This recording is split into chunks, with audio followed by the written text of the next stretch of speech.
Hi, and welcome to Focus on English. This is a calm English podcast for listening and real conversations. Hello, and welcome back to another deep dive. It is so good to have you here with us. It is great to be here. Usually we're wading through, stacks of reports on technology or history. Right. Or the latest psychological research. But today we are doing something a little different. We are looking at something you probably use or get confused by every single day. Yes. Today we're looking at language.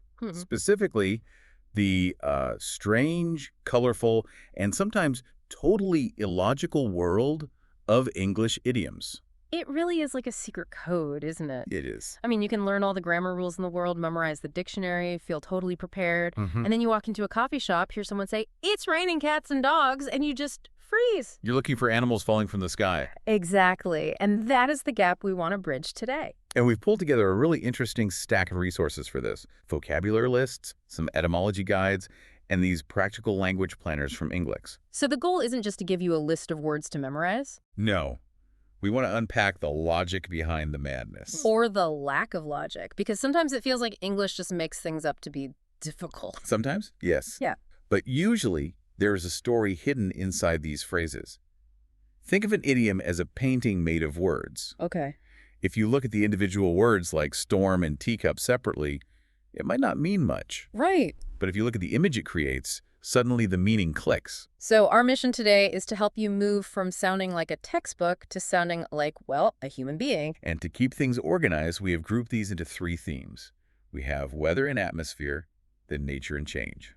And finally, work and success. Exactly. Let's start with something we all love to complain about, the weather. Of course.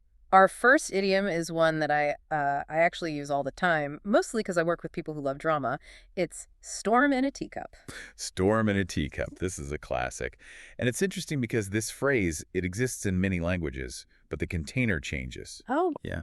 In American English, it's often a tempest in a teapot. In other languages, it might be a storm in a glass of water. But the image is always the same. You have this tiny contained space, a little teacup, and inside there's this massive violent event. Right. Thunder, lightning, waves crashing against the porcelain. Visually, it's absurd. A teacup cannot hold a storm. And that is exactly the point. The meaning refers to a situation where someone is making a massive fuss, showing huge anger or worry about something that is, objectively very small. It's about proportion. The reaction is the storm. The problem is the teacup. Perfectly put. It is a disproportionate reaction. So let's say I'm at the office. I can't find my favorite blue pen. It is just a pen. I have 10 others in my drawer. But I start yelling, "Who took it? This is a disaster. I can't work like this." And everyone else in the office is just looking at you thinking, please stop. Mm. That is a storm in a teacup. Got it. Okay, sticking with the weather theme, but moving to how we physically feel. This next one is incredibly common. To feel under the weather. Yes. If you work in an English-speaking environment, you will see this in emails and texts constantly. And strictly speaking, aren't we always under the weather? The sky's up there, we're down here. Technically true, but this is a great example of nautical history sneaking into everyday speech. Oh, from ships. Let's unpack that. Well, think about old sailing ships. When the weather got rough, high winds, big waves, the ship would rock violently. I'm getting seasick just thinking about it. Right. So if a sailor was feeling seasick or just unwell, they would go below deck. They would physically go under the weather rail to get out of the storm and recover. That makes so much sense. So you go under the weather to hide until you feel better. Exactly. And in modern usage, it just means you're not feeling well. It usually doesn't mean you're seriously ill. It's for the smaller things. A cold, a headache, maybe just exhaustion. Right. It's polite. If you call your boss and say, "I am vomiting," that is too much information. Way too much. But if you say, "I'm feeling a bit under the weather today," it's perfect. It signals you're at 100%, but you maintain your privacy. I love that. Use under the weather to save your colleagues from the gross details. Now, we don't want to stay sick forever. And our next idiom from the Inglix Planner for May gives us the perfect image for recovery. As fresh as a daisy. This is such a cheerful one. And it fits May perfectly, springtime, flowers blooming. Why a daisy, though? Why not fresh as a rose? That is a good question. It likely comes from the Old English word for daisy, which was Deja's age. Daisy. Yes, daisy. because the daisy opens its petals when the sun comes up, revealing the yellow center, the eye, and then it closes up tight at night. So when it opens, it's like the start of a new day. It's fresh. Precisely. It means to be full of energy, alert, and revitalized, usually after a good rest. So let's connect them. I was under the weather yesterday, so I went to bed early, slept for 10 hours. Now this morning, You're fresh as a daisy. ready to take on the world. That's a good goal for all of us. Speaking of goals, that brings us to our second theme.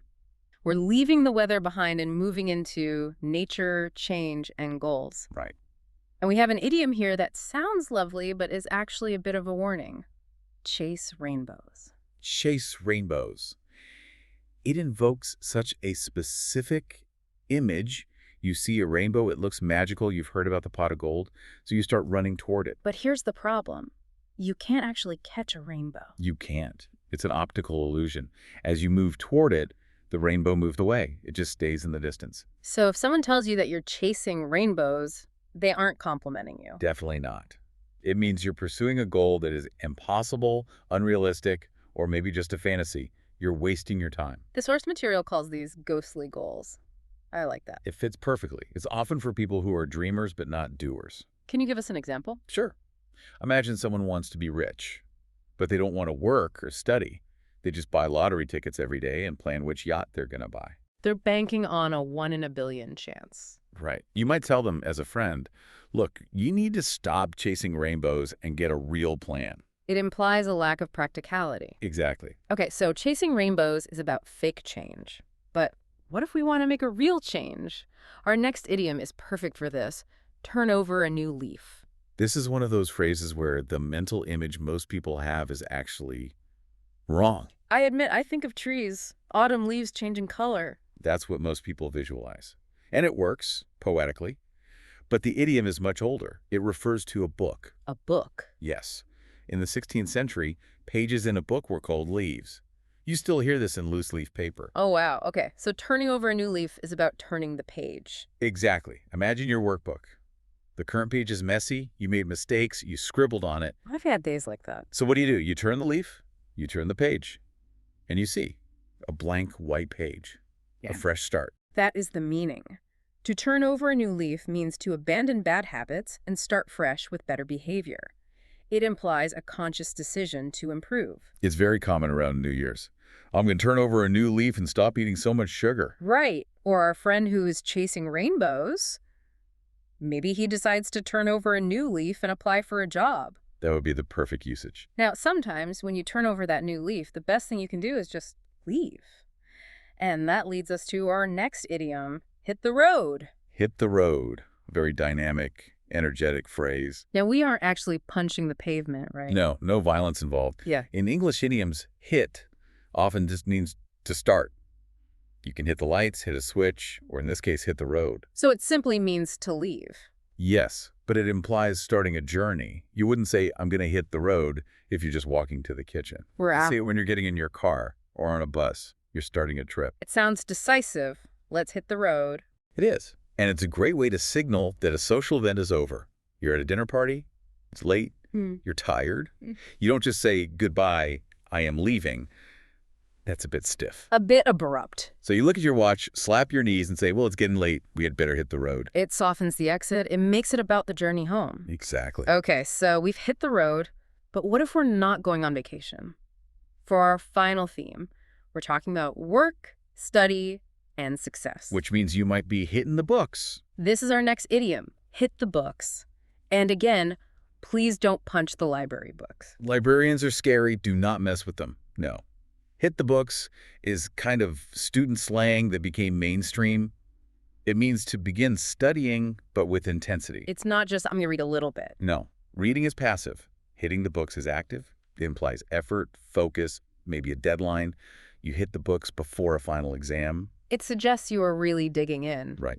So if your friends call and say, hey, come to the movies, but you have a big test tomorrow, you have to be the responsible one. Sorry, guys, I can't. I have to hit the books tonight. it immediately tells them, I'm busy, this is serious, don't disturb me. I like that. Now let's say I did it. I hit the books, I studied all night, now I'm in the exam room, and I look at the questions, and it's easy. It is a piece of cake. This is probably one of the most famous idioms. A piece of cake. Who doesn't love cake? But why cake? Why not, I don't know, a piece of bread? It goes back to the idea of effortlessness. Eating a slice of soft, sweet cake requires zero work. It's pure enjoyment. So the task is as easy as eating dessert. Exactly. If you say something is a piece of cake, you're saying it posed no challenge at all. So back to the exam. I walk out. My friend asks, how was it? And you say, not at all. It was a piece of cake. I finished 20 minutes early. That is the best feeling. Yeah. When you expect a storm in a teacup, but you get a piece of cake. That's a great mixed metaphor. I like it. So the test was a piece of cake. Now we get the results.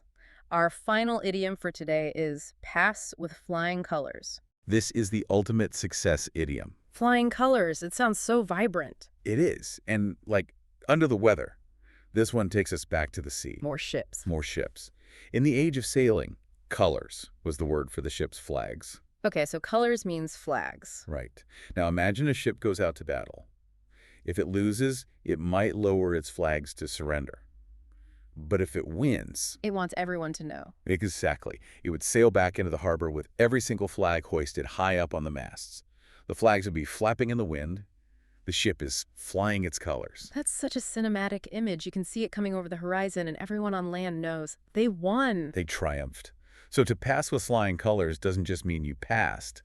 It means you passed easily with a high score. You dominated. So connecting it all, because I hit the books, the exam was a piece of cake and I passed with flying colors. It's a perfect narrative of success. It really shows how these idioms aren't just random phrases. They tell a story. And that is why we use them. They carry emotion. Saying, I did well on the test is a fact. Saying, I passed with flying colors is a celebration. It adds flavor. It adds texture. Precisely. So, to recap, we started with the atmosphere. Right. Not every problem is a disaster. Sometimes it's just a storm in a teacup. And we learned to be polite about being sick by saying we are under the weather. And we celebrated waking up energetic and fresh as a daisy. Then we moved to goals. We warned you not to chase rainbows. Instead, you should turn over a new leaf to make real changes. And when it's time to go, you just hit the road. And finally, the path to success. You have to hit the books. If you do, the task might become a piece of cake. And hopefully you'll pass with flying colors. And here's a tip for everyone listening. You don't need to memorize all of these today. Right. Don't create a storm in a teacup by trying to force it. Exactly. Just pick one. Maybe the next time a meeting is easy, just think to yourself, that was a piece of cake. Or if you're tired, tell a friend you're under the weather. Just using one changes how people perceive your English. It signals confidence, and it's fun. Language should be playful. So we have a challenge for you, a small one. We'd love for you to try it out. In the comments maybe, or just in a note for yourself, try to write one sentence. Choose your favorite idiom from today and write a sentence about your own life. Make it personal. We would love to see how you use them. It really is a piece of cake. Yeah. Thank you so much for joining us on this deep dive into the colorful world of English expressions. Happy learning, everyone. See you next time.